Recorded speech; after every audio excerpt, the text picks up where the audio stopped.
Hi, this is Irina K, and this is my channel Astrology. I am a Vedic astrologer. I am applying ancient knowledge and texts to the modern times.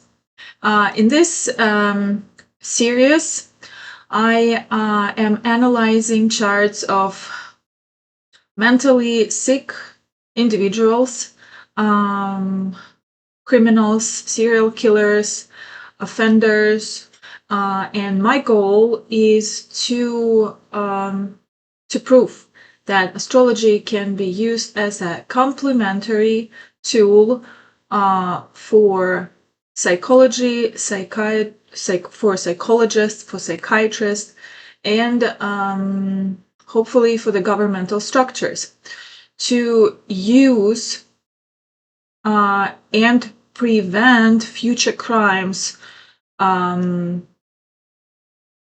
in people who's been already diagnosed and who has already been under radar of police forces.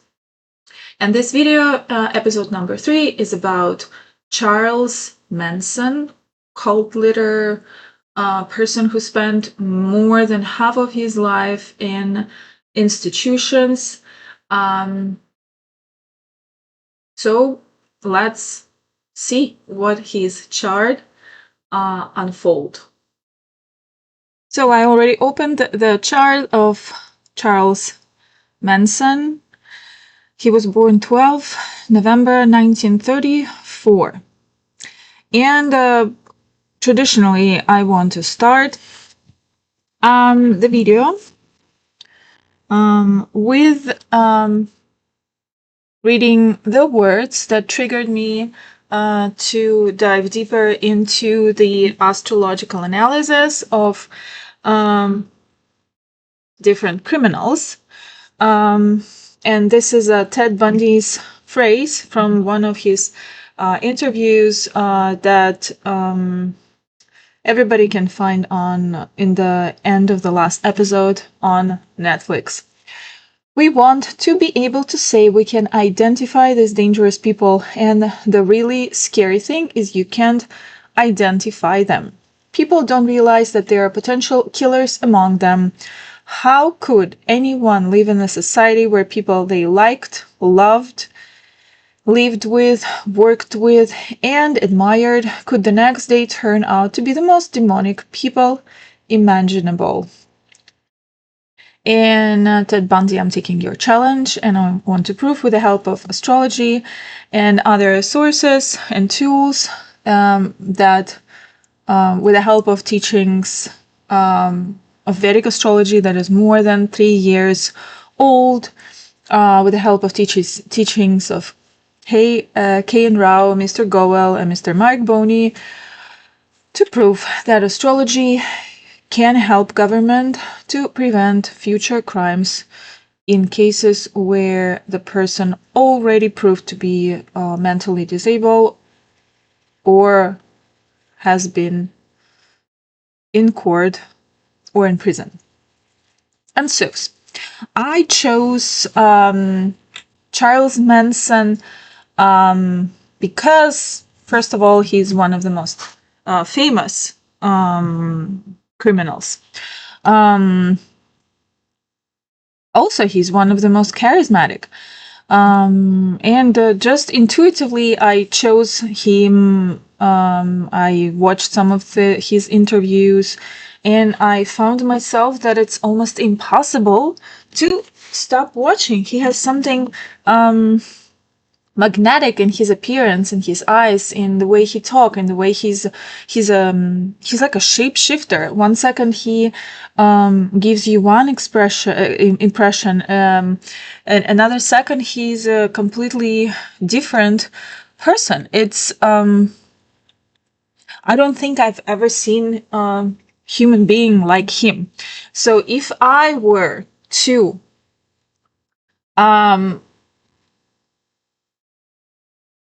envision someone who would embody all the energy of demon Rahu, because Rahu is the head of the demon and Ketu is the tail of the demon, right?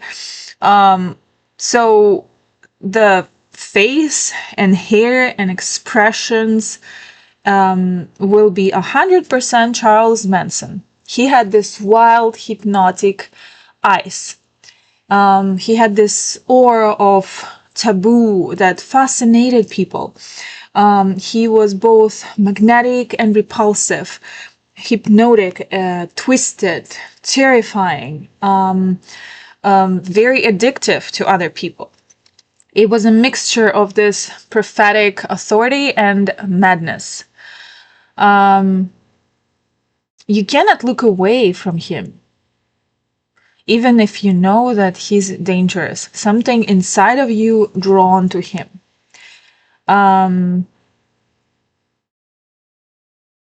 Also, the first and foremost thing that bumped into me in his chart is, of course, this position here. We have Jupiter and Venus and other planets. In case of Eric Menendez, I think it was in the 3rd house with Mercury, and in case with Ted Bundy, it was in the 4th house. No, it was also 3rd house, and it was with Mars, I believe. Or anyway, but the Venus everywhere is in Libra. And everywhere Venus is with Jupiter. So this is can be quite a dangerous combination if you see in a chart of someone who's twisted, who has afflicted foundational core of their personality. And I think the whole analysis of Charles Manson, we should start from the moment he was born, from the childhood. And the most fascinating thing that caught my attention is that his mom, when she gave a birth to him, she put in his birth certificate, name, no name. So for a while, he had no name, Maddox. That was his name and last name. And what do we see happening here with Moon? Moon is his mom. Moon is symbolizing twice the mother figure in his chart, because we always analyzing from different perspectives charts, from the house, because 4th house is a mother, symbolizing mother, and from the moon, because moon is the mother figure. And here it's 2 times, because moon is also ruling the 4th house. And we see here tragic situation, to be honest. Here moon is exactly together with Rahu, with demon, and that's again shows us proof that the whole persona of Charles Manson is Rahu. It's 100%, it's like this demon. He 100% took over him. He possessed him. And just a little reminder, yes, we all have Rahus in our charts, and we all have our own demons. But it's our lucky. Do we have a supportive positions in the chart? Do we have aspects of benefics?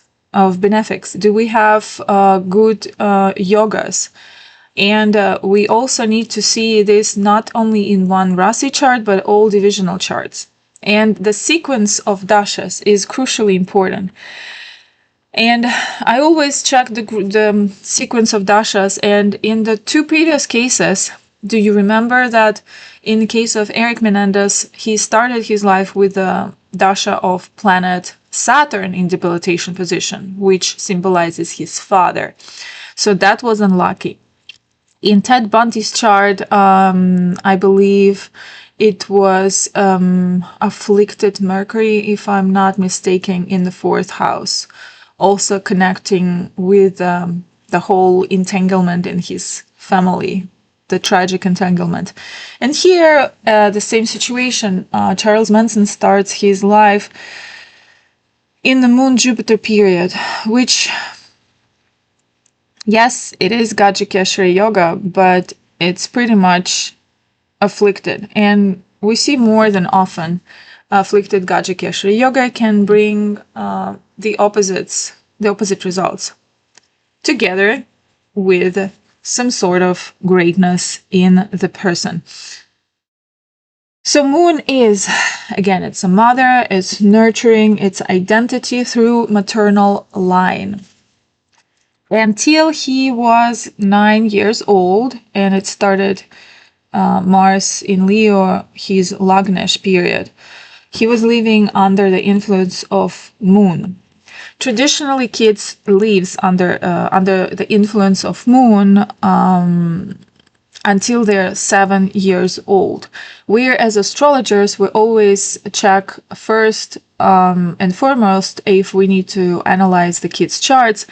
It's always the Moon, and then next we would check the planetary dasha that the person is living, and here they are together again. So the effect that it had on the person was not 100%, it was 200%, 300%, and more. So the Moon here, first of all, it's an enemy sign, and Capricorn is a very uncomfortable placement for Moon. You see number 10 here, it's a Capricorn, and it's in a 10th house. And the houses, neighboring houses, they're empty. So it's not classical lonely Moon position. On top of this, it's with the worst malefics. It's with a Saturn, and it's on the Rahu-Ketu axis. And first and foremost, it's it's neglect from the mother. It's this karmic shadow over his motherly bond. So there was no bond whatsoever. The cold placement in the Capricorn does not supported by any benefic forces. Moon is very harshly afflicted. The same afflicted in Navamsha chart. Navamsha chart is the second chart together we watch with the Rasi chart. And again, it's on the axis with so many malefics. So if the situation in the Navamsha chart was better, we would say that there's some support. If we go to the D60 chart, the chart that is the deepest one, that shows us the core of the deepest part of the soul, the core of the soul, what this person brought from his past life, if you believe in such thing. And here we see again Mars and Moon and Rahu together. So basically in all charts they will be together simply because they are so tight in degree everywhere in the D1 chart. So this is heavily destined and karmic position. This is what Mark Boney and Kain Rao calls a very firm karma, that it's with any type of remedies, it's almost impossible to fix it, to correct it.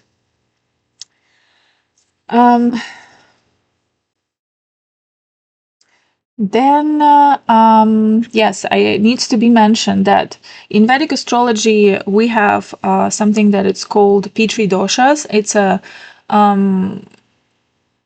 some sort of ancestral curse. And in this case, it's a Matri dosha that shows the curse of ancestors from maternal side. Here, not everyone has the worst situation of this doshas. I myself have some sort of some form of this dosha, and again, it depends on the divisional charts how harshly afflicted it, how if the person can soften it, if the person can work around it.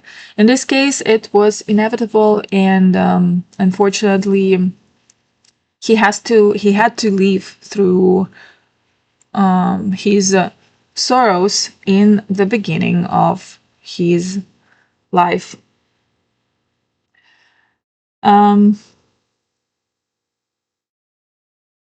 Let's analyze now the father situation. As we know, the father was absent right from the beginning. And whenever we see Sun in Libra, its debilitated position, half deity has Sun and Libra, and it's under the aspect of Saturn in debilitated position. So there was some sort of similar situation. He lost his father early in life, and it was not the nicest man. He was, I think, he was criminal himself. In this situation, we don't know exactly, we don't know anything about his father. We just know that he rejected his son right from the moment the mother of Charles Manson got pregnant. And of course, again, I'm not saying that Sun in Libra is always about father that is not there. We need to see Sun in other positions from different angles, the ruler of the ninth house, in different divisional charts. And here, I don't want to stay too long analyzing his father, because in reality, we don't know anything about him. But what strike me about here, because supposedly Sun is standing with the three benefics in the same house, right? It's Mercury, it's Jupiter, it's Venus, but Venus is Maraka. It's pretty also afflicted.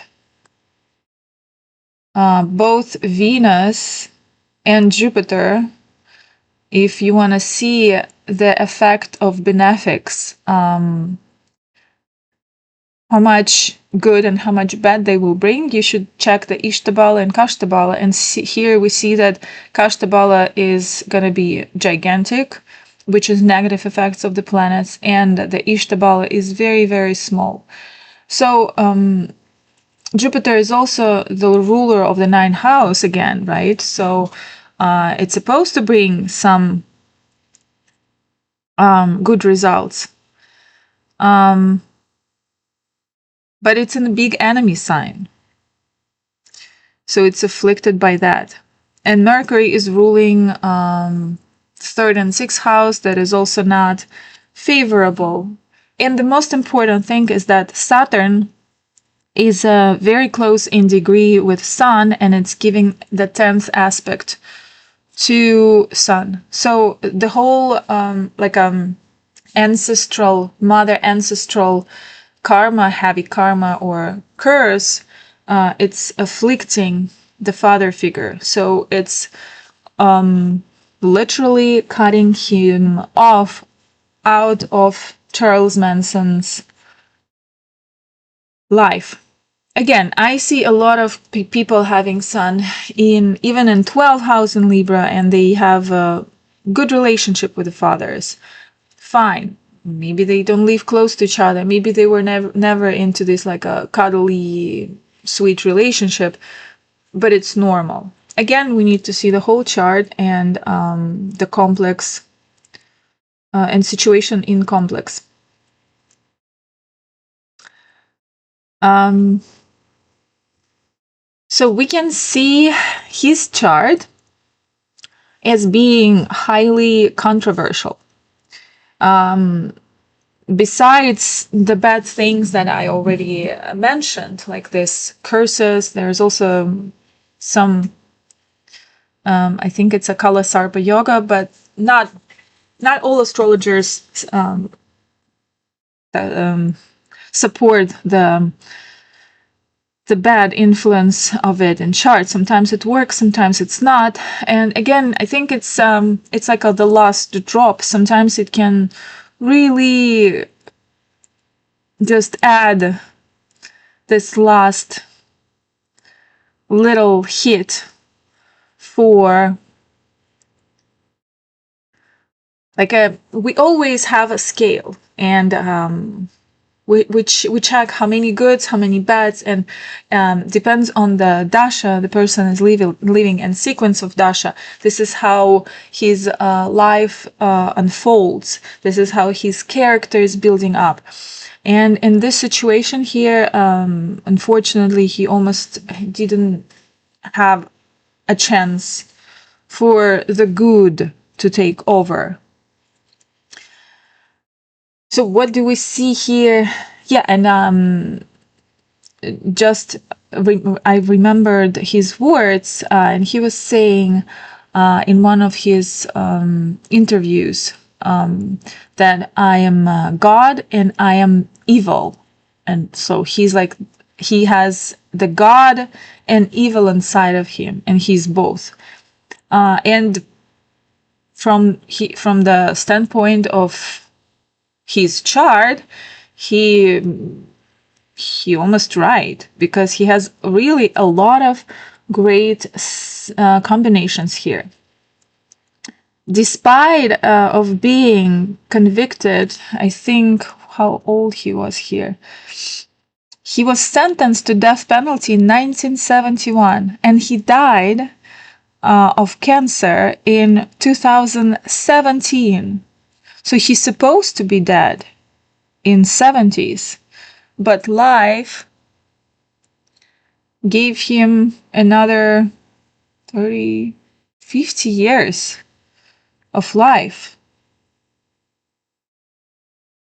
And we see here the biggest combination, the best combination for longevity is a Saturn forming yoga in its own sign in a 10th house. Then we also see Malavya Yoga. Malavya Yoga is when Venus in Kendra in its own sign and it's double one because it's from the ascendant and it's from moon. And that gives exactly what Ted Bundy and Eric Menendez also had. It's this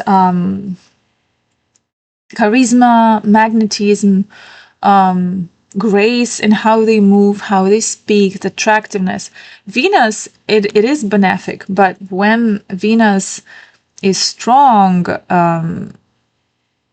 and afflicted, Venus also can be quite demonic.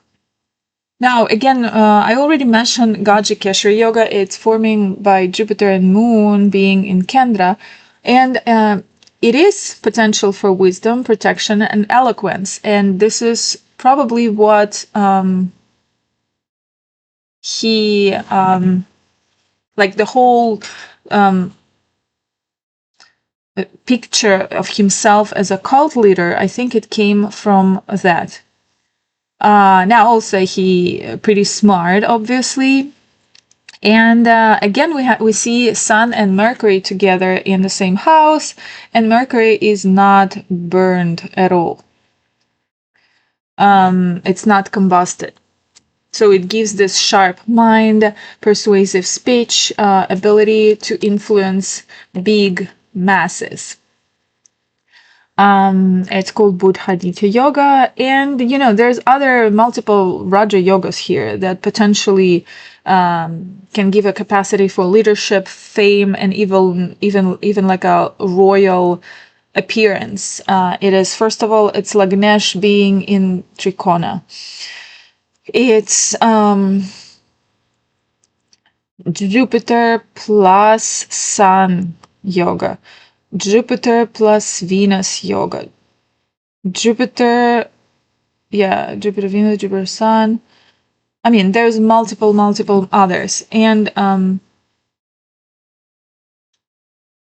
here the paradox is that his chart could have produced either a charismatic guru, artist, musician that actually he was at some point in his life, or a cult-like criminal manipulator, and we see that it produced both of these things, good and evil.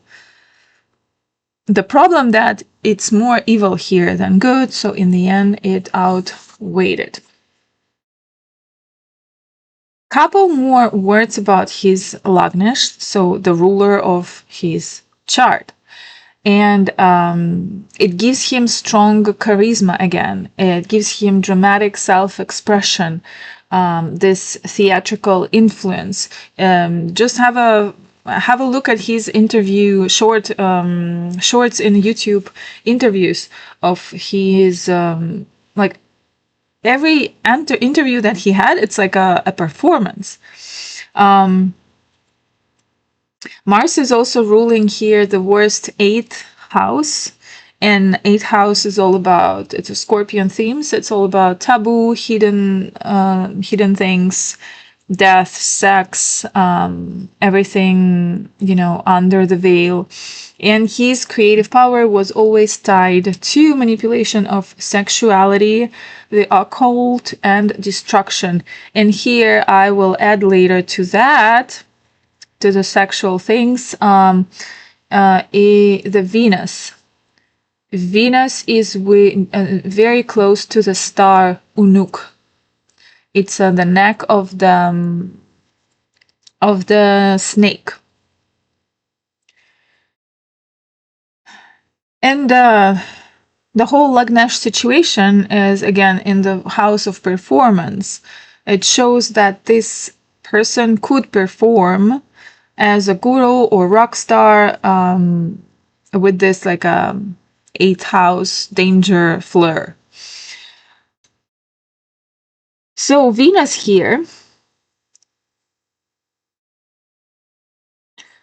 combust very heavily, almost 100% with the Sun. And when Jupiter is together here, it can give them this appearance of wisdom, sweetness, peace, and love. But because Venus is afflicted and it's close to this star, Unuk,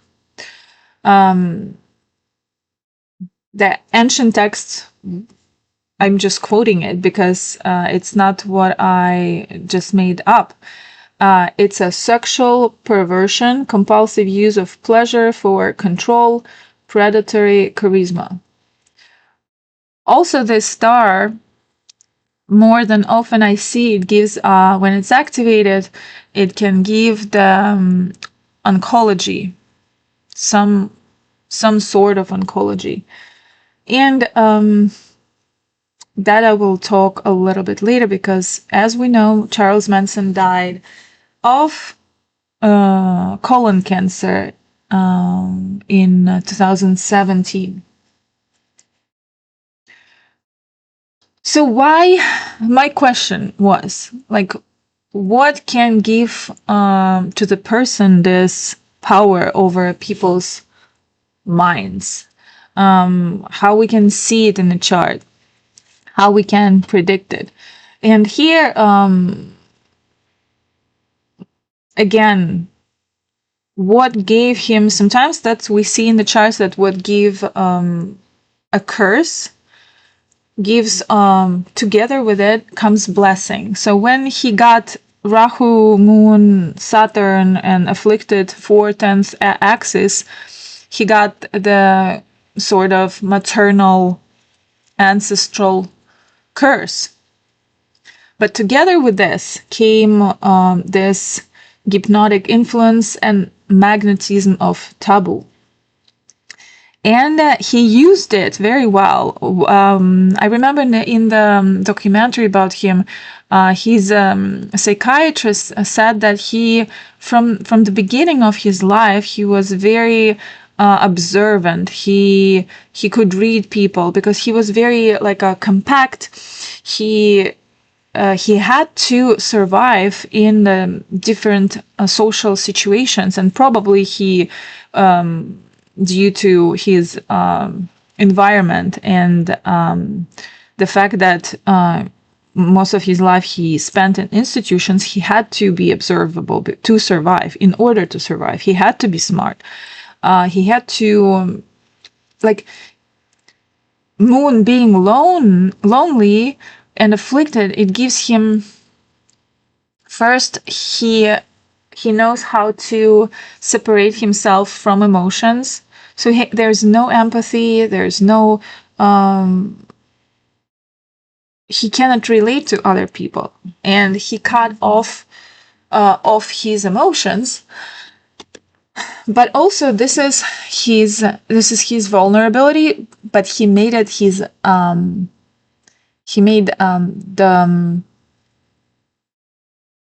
the power out of it, his strength. And what we know that he preyed on people with weak egos.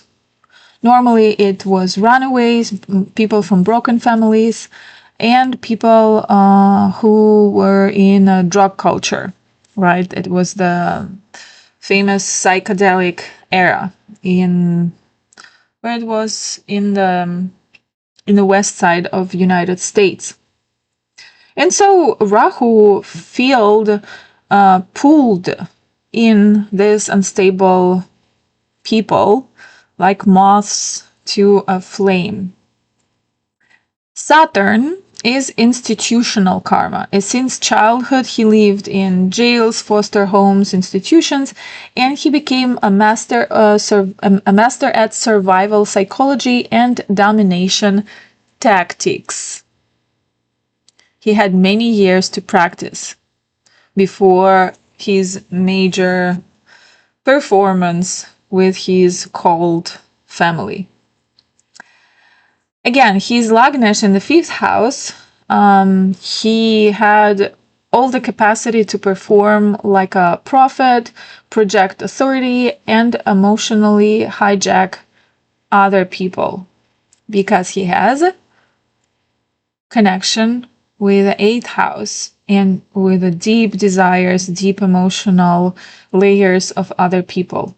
So he embodied the brokenness of his followers and turned it into a false religion. They saw their wounds reflected in him, but magnified with Rahu's illusions of destiny. Rahu's illusion of destiny. So, the real answer to the question why they worshipped him is because he embodied 3 archetypes in him, 3 major archetypes, and one was the surrogate father. So he became father, distorted mother, afflicted moon, and intoxicating lover, combust Venus, plus violent protector. So 4. So 4 archetype was in one person, and each and every one in his cult could get whatever they were looking for in him. He was the entire family archetype rolled into one person, and probably that's why young people gave away him their willpower. Now, his sexual distortions are pretty famous as well. Not sure if I should read it all. I'm sure you can find all this online, but I will just have a list. I will read a list of whatever he was doing without details. So it was sexual coercion and exploitation, forced sexual acts, sexual trafficking, using sex for control, and favors. So when we talk about this, we check Venus first and foremost, and Mars. Mars is his own Lagnesh, so he's this sexual drive is his core nature. How about Venus? Venus is already, we discussed that it's pretty much afflicted. It's Maraka. It's distorting his morality by being with the ruler of the ninth house of high morals, high standards. It's with the sun, so poised by Unuks, the star Unuk. So it's a twisted, obsessive sexuality, perversions, and contempt for women as object to use. For him, woman was valuable only if she obeyed, otherwise she triggered his inner rage. He said in his interview, as long as women do what she's supposed to do and keep her mouth shut, I'm fine. This isn't just misogyny, it's a defense mechanism of a broken boy who couldn't handle women as equals. The moon is afflicted, his mom distorted, authority is missing, ego fragile, Rahu gives lots of illusions. So it became like almost his survival formula. As long as you are silent and obedient, I can tolerate you. At the moment you have voice, you threaten my fragile world. And this is exactly why his female followers worshipped him. He conditioned them into silence and obedience using sex, drugs, and Rahu-style hypnosis. Here I have a question that I don't know the answer. Could all the wrongdoing that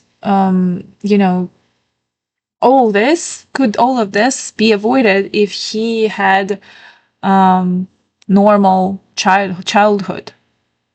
But with displacement, I don't think it's possible because it's with a red marker. You can go through all his divisional charts and it's afflicted everywhere.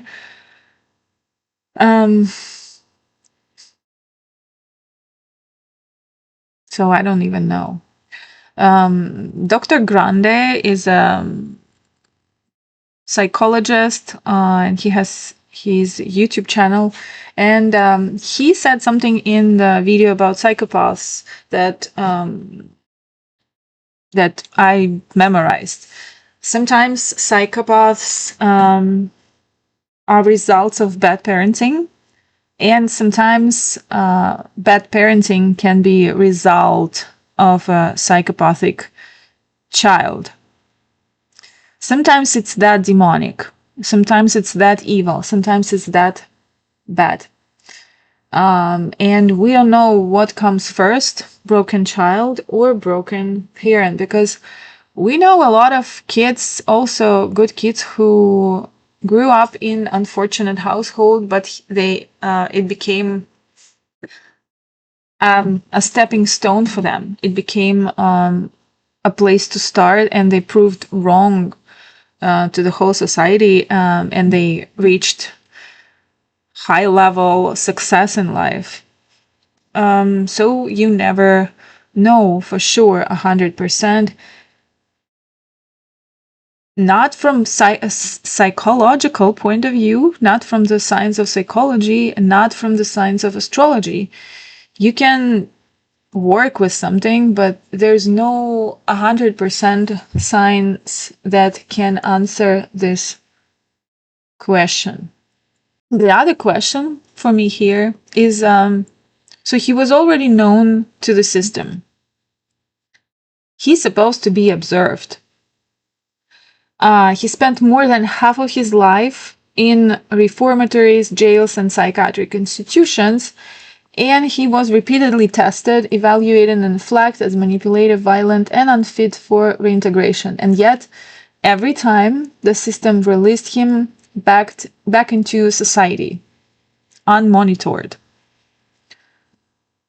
So his chart screams of instability, antisocial tendencies, Mars, 8th Lord, empowering everything in the chart. manipulative charisma. This isn't chart that you let wander to be outside on the street. This isn't the person who you just let loose and do whatever they want. It can be a dangerous for society to let him be out.